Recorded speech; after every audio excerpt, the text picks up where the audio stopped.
What is up, guys? Lord Nick here, bringing you another One Piece related video. In this video, guys, we will be going over what I am going to call a new series, Cilantro Tech review. So the reason I'm calling it Cilantro, guys, is for those that don't know, usually tastes like one of two things. Usually tastes spicy and nice, and you like it. It's kind of refreshing, or it tastes like soap because some people get that gene. And so we're going to be looking at spicy tech. We're going to be looking at cards that people don't use. These are tech options that people could use, and we are going to determine, are they a spicy build or are they just soap? You know, is it worth the time? Is it not?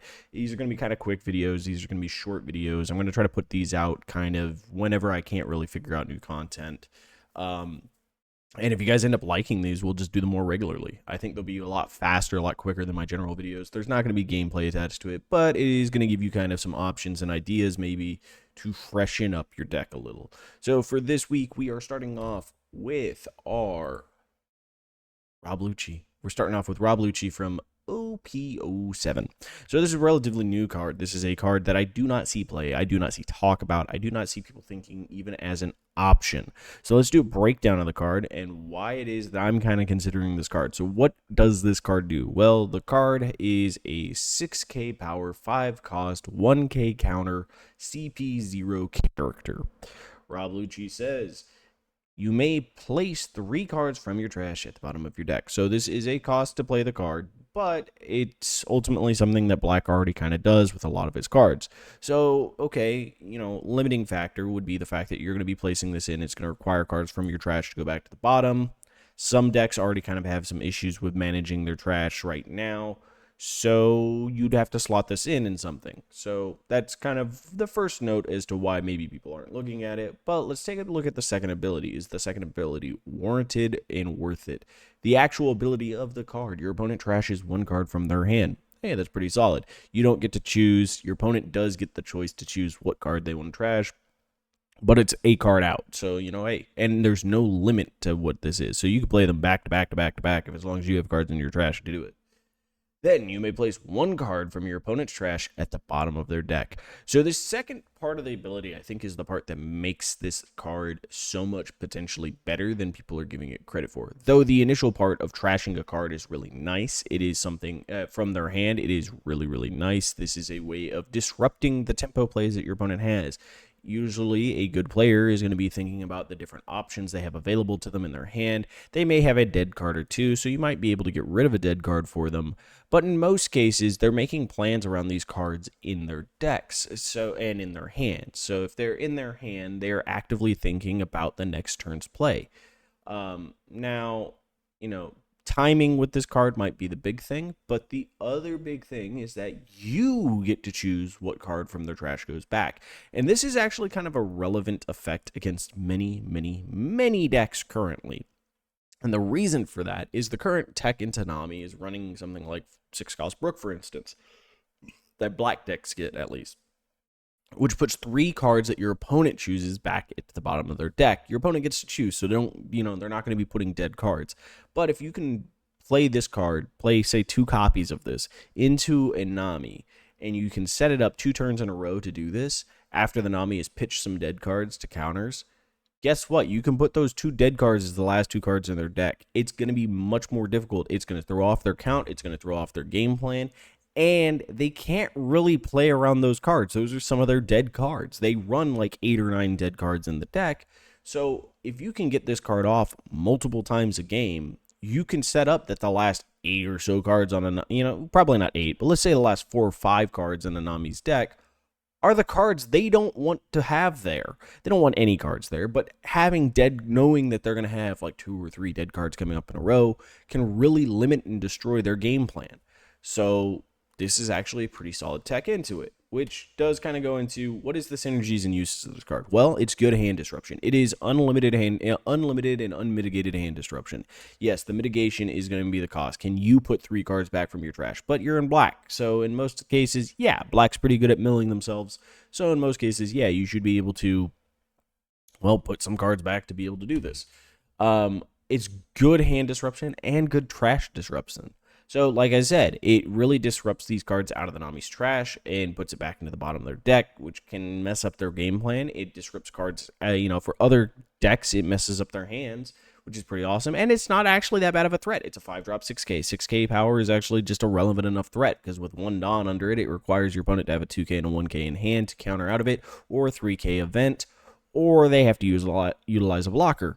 So it's not actually super understated. It's pretty efficiently statted. It has a 1K counter, so it's not even a dead card in hand. And its effect is somewhat niche, but pretty relevant in most of the meta right now. It's kind of a slow, grindy meta where people are trying to stack up cards in their hand. So now you're getting rid of a card, you're disrupting that aspect, and you're getting to put some trash card at the bottom of their deck. In the case of Nami. So yeah, obvious application use. This is a great tech card into Nami. You're disrupting her hand, you're putting a card she doesn't want at the bottom of her deck. Pretty awesome use, right? Like, even if you're just getting a dead card out of the Nami's hand, well, now if they want to use anything that discards a card from their hand, that's one less dead card they can discard. On top of that, that dead card is now in their trash for you to be able to put to the bottom of their deck and screw up their game plan. But what are the less obvious usages, right? Like, I just talked couple minutes about how it's good in Nami, and that's kind of the obvious tech, and that would seem that it's a one-of tech for, Nami, which is a relevant enough deck to have a tech for, but that's not that many of them. Well, the less obvious usage are going to be these 3 fine gentlemen right here. So why do I have Moria, Lucci, and Enel here? Well, all 3 of these decks have a tendency to want to have a decent number of cards in hand or trash. Lucci and Gecko try to hold on to resources as much as they can for a while as they develop kind of a decent stagnating board, or in the case of Gecko, you just discard a card a turn and then you're getting to play cards from your trash. Pretty useful. Whereas with like Enel, you're just going to sit there and kind of starve out your opponent as you're building up this gigantic hand. So the obvious answer to Enel right now has been Pudding, but having the case of, black decks don't always have an option to that. Non-blue decks do not have an option to Pudding.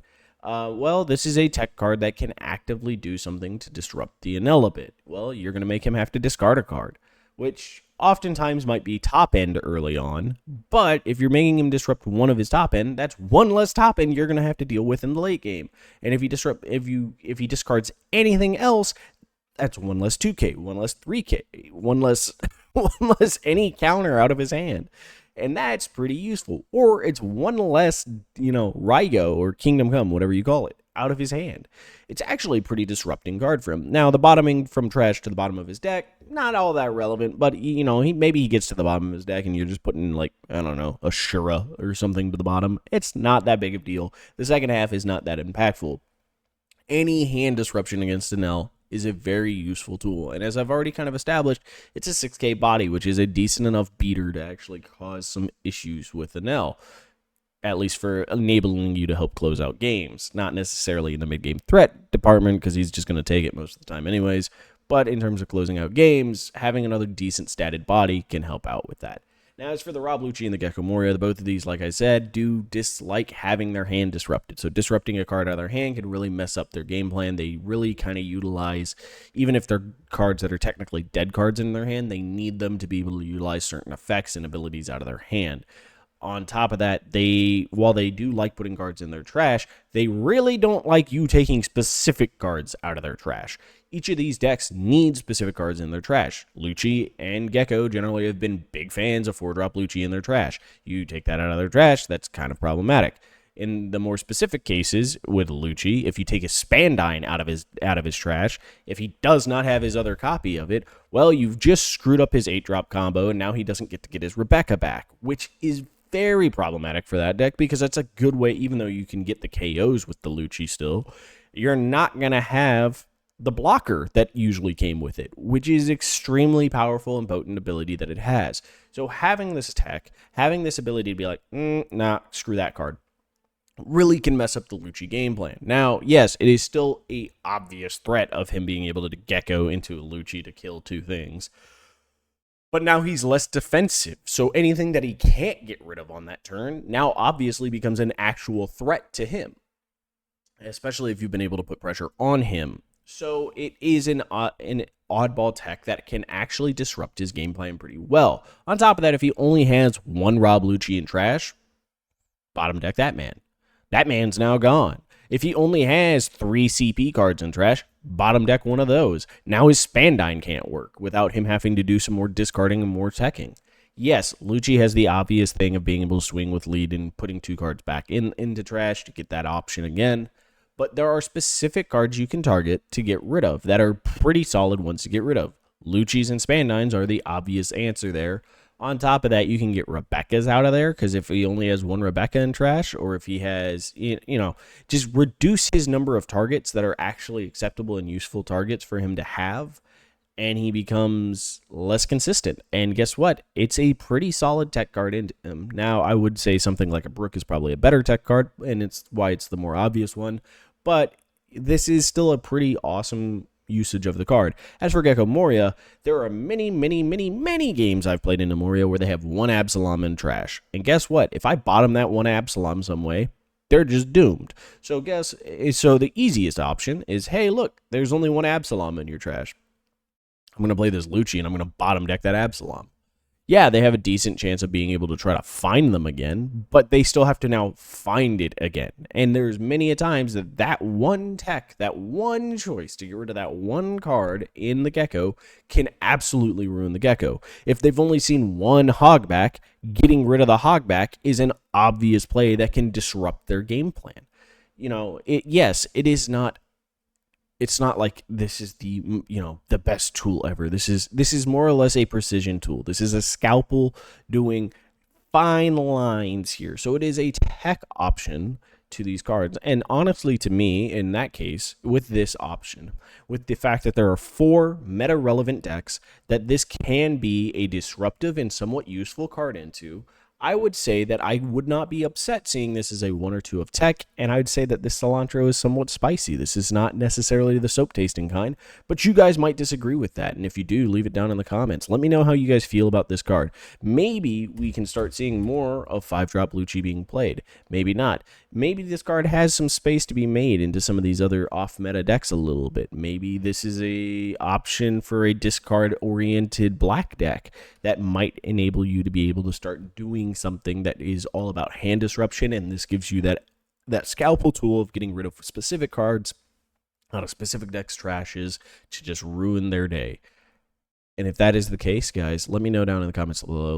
Leave me a like if you like this video. If you are not already, I appreciate every subscriber we get. We're approaching 300, which is awesome. It's way bigger than I thought my channel would get to, and I'd love to see if we can get it up to 500 here within the next month or so.